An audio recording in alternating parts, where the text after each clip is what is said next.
অখণ্ড মণ্ডলেশ্বর শ্রী শ্রী স্বামী স্বরূপানন্দ পরমহংসদেবের উপদেশবাণী অখণ্ড সংহিতা দশম খণ্ড হইতে।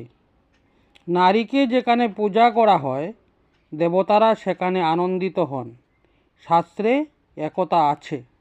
বাস্তবিক কোনো জাতি কতখানি উন্নত তার বিচার এই মানদণ্ডেই হবে। যে জাতি নারীকে যত উচ্চ আসন দিয়েছে সত্যি সত্যি সেই জাতি তত বড়। কিন্তু পুরুষেরা নারীকে উচ্চ আসন দেবে, এতেই নারীর কর্তব্য ফুরিয়ে গেল না? নারীকে দেবতার মতো পূজা পাওয়ার যোগ্য হতে হবে।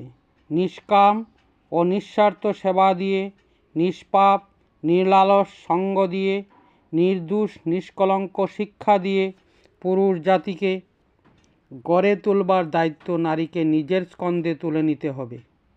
নিজেদিগকে পুরুষ জাতির কৃপার পাত্রী বলে জ্ঞান না করে পুরুষ জাতির চিত্তমল বিদূরণে, পাপ বিশোধনে, কুসংস্কার পরিহরণে উৎসাহদাত্রী, শিক্ষাদাত্রী, জননী সভা, অভয় বিধাত্রী রূপে তাকে আত্মপ্রকাশ করতে হবে।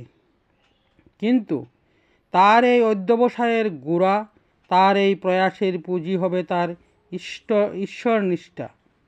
পুরুষ যখন নাস্তিক ও পাপাচ্ছন্ন হয় তখন সে বড়জোর নিজে নরকে ডুবে। নারী যখন নাস্তিক ও পাপীয়সী হয় তখন সে নিজেও ডুবে, ত্রিভুবনও ডুবায়।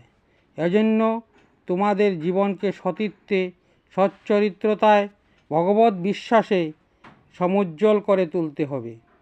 অন্য সকল বিবেচনা একদিকে আর নিষ্কলঙ্ক সতীত্বের মর্যাদা একদিকে, অন্য সকল গবেষণা একদিকে আর অক্ষয় ঈশ্বর বিশ্বাস একদিকে। তোমাদের শক্তির মূল ওইখানে। তোমাদিগকে আমরা মহাশক্তি বলে পূজা করে থাকি।